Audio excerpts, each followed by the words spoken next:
In the vast darkness of space, the Galactic Council had ruled for 10,000 years. 12 ancient species sat at the great circular table on Station Prime. They called themselves the Enlightened Races. They had conquered stars, built empires, and created laws that governed millions of worlds. Among them, the oldest were their gray skin showed the marks of countless centuries. Their black eyes held the memories of civilizations that rose and fell like waves on a cosmic shore. The elder had lived for 3,000 years. He had seen wars that burned entire solar systems. He had watched young species rise with fire in their hearts, only to destroy themselves or be destroyed by others. But there was one species that made even his ancient heart feel something close to fear. That species lived on a small blue planet in an unremarkable corner of the galaxy. They called themselves humans. The humans had only reached the stars 50 years ago. In galactic terms, they were infants. They had no great fleets. They had no ancient weapons. Their technology was primitive compared to the enlightened races, but they had studied them carefully. They had watched from the shadows as humans fought their own kind on their small world. They had seen how humans never stopped, never surrendered, never accepted defeat. They had seen many warrior races before, but humans were different. Humans were something that made the old equations of power meaningless. Stood before the council chamber and spoke the words that would become legend across the galaxy. His voice was soft but carried the weight of centuries. He told them about the humans. He explained how this young species had survived ice ages, plagues, and countless wars against themselves. He described how they had split the atom and walked on their own moon within a single lifetime. He warned them that humans possessed something no other species had. They had an endless fire inside them. A fire that could not be put out by logic or fear or overwhelming force. The other council members listened with amusement. The race of tall reptilian warriors laughed at the old's concerns. Their general stood 7 feet tall with scales like black armor. He had conquered 100 worlds. He feared nothing in the universe. The idea that these small, soft creatures from a backwater planet could pose any threat seemed ridiculous to him. They had ships that could crack planets. They had armies that numbered in the billions. What could humans possibly do against such power? Looked at with his ancient eyes and spoke a warning that would echo through history. He said that the council should leave the humans alone. They should watch them from a distance. They should never give them a reason to unite against a common enemy. Because if they provoked humanity, they would unleash something that could not be controlled. The old had seen the recordings of human history. He had watched their world wars, their revolutions, their impossible victories against superior forces. He understood something that the younger races could not grasp.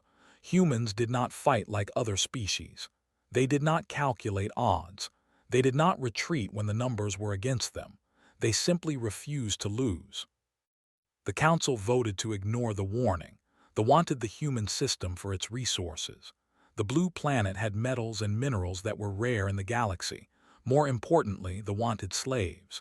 Human bodies were strong and adaptable. They could work in conditions that would kill other species. General assembled a fleet of 50 warships and set course for the human solar system. He expected the conquest to take 3 days at most. He was wrong. The humans detected the fleet when it entered their solar system. They had no ships that could match the alien vessels. Their weapons were crude chemical rockets and nuclear warheads. By every logical calculation, they should have surrendered immediately. The offered terms: the humans would become a servant race. They would provide workers and resources. In exchange, they would be allowed to live. It was a generous offer by galactic standards. The human response shocked the entire galaxy. Every nation on Earth stopped fighting each other. Old enemies became allies overnight. The Americans and Russians, the Chinese and Europeans, nations that had pointed weapons at each other for generations, all turned their eyes toward the stars. Their answer to them was simple. They would not surrender. They would not kneel.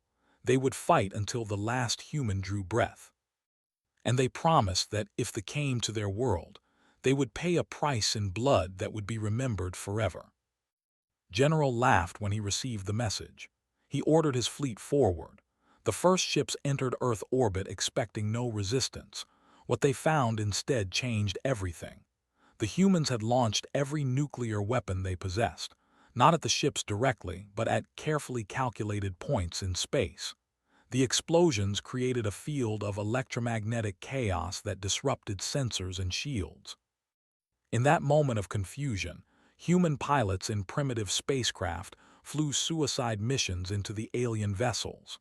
They crashed their ships into engine ports and weapons arrays.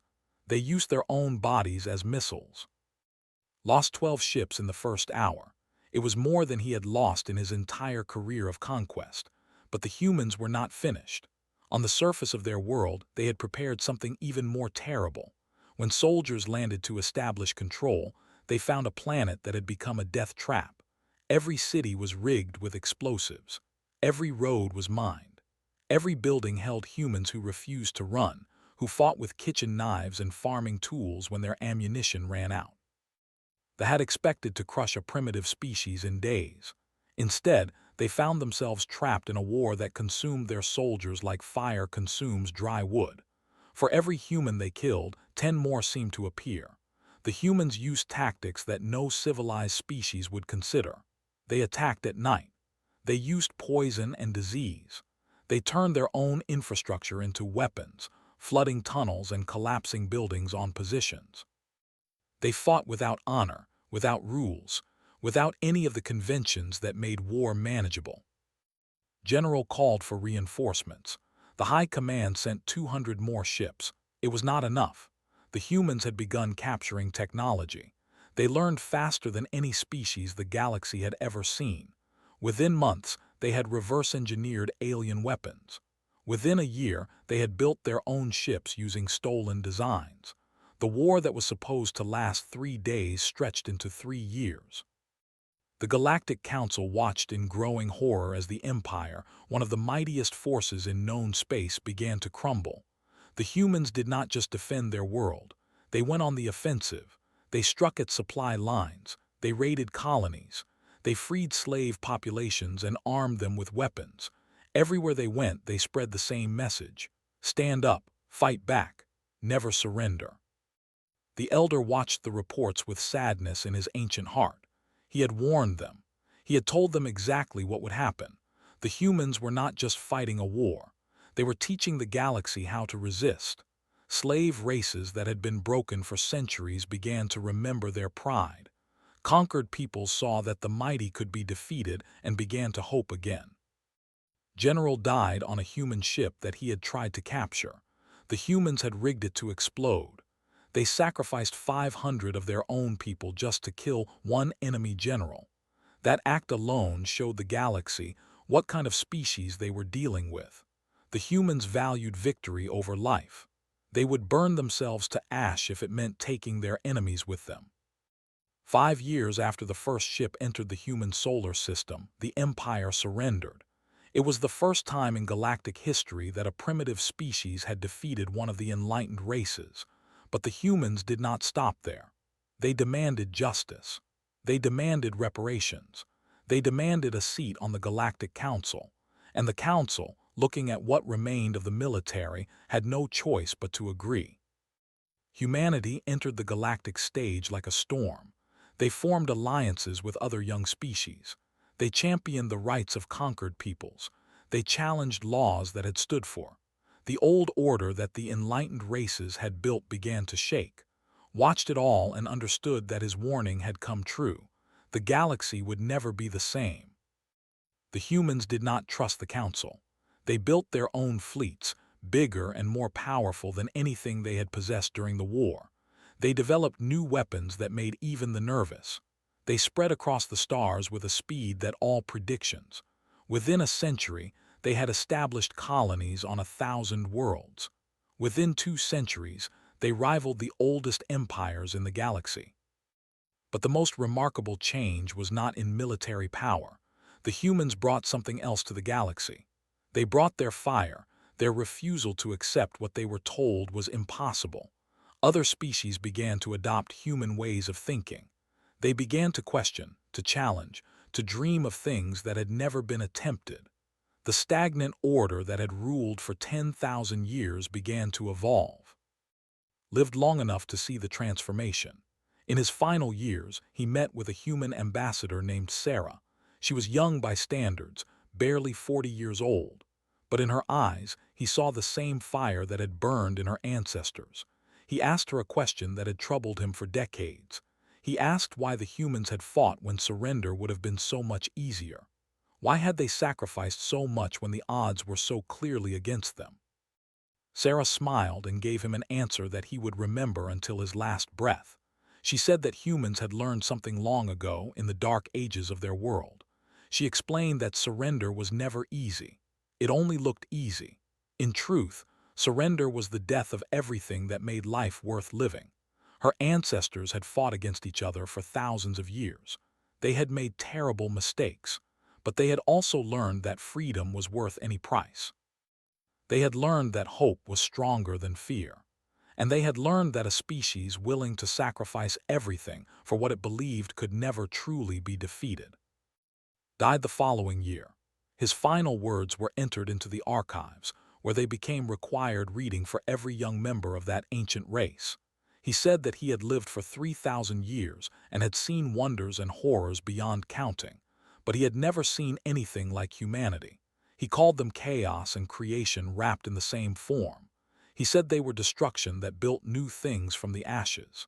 He advised future generations to remember his warning: never provoke humanity. Because when humans fight, they do not stop until they win or until the stars themselves go dark. The galaxy changed forever because of the mistake. The old empires learned to treat humans with respect and caution. The young species learned that even the mightiest powers could be challenged, and humanity itself learned that their greatest strength was not their technology or their numbers. It was their spirit, that fire that burned in every human heart, the refusal to accept defeat, the determination to keep fighting no matter the cost. The elders had warned them, never provoke humanity, but they had not listened, and because of that choice, everything changed. The galaxy entered a new age, an age shaped by the small creatures from a blue planet who had looked at the stars and refused to be afraid. An age where the old rules no longer applied. An age of humanity.